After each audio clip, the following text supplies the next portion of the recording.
Kwarta nga nagkatag sa kalsada mao hinungdan sa pagkadisgrasya ni ining maong motor. Nadisgrasya kining usa ka driver sa motor tungod kay iyang gibalik ang kwarta nga naa sa kalsada nga nagkatag. Kalit nga nibalik sa iyang agi kining usa ka driver sa motor, nilargog hunong sa tunga kay puniton ang kwarta nga nagkatag. Wa na makontrol ni ining driver sa truck nga delivery og tubig, hinungdan nga natapsingan.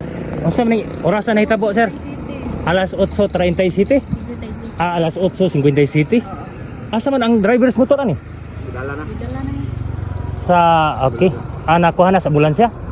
Lempi ato, asa man ni padong ang motor? Nagsunod mo, sir? Naa siya sa lugar? Unang sir largos to nga sir kay kapay na kwarta na lupa niya. Uy, ang gipunit. Iya gipunit, kuno largos to nga kami ang sunod. Largos sa tunong, magunong na. Buto na aktuhan na dasmagan. Di mo to gikan tong kwarta ang nagpalupad. Dito to ay. Iya gitu kwarta kay bisin nahog ang kwarta ba. Nga nalupad. Iyang gibalik sa agi. Okay, kumusta man siya? Wala siya hiner yan dagan? Ora niya prestar. Tunguro din is kwarta. Ang kwarta ng lupad gipunit. Nasundan aning maong delivery sa tubig.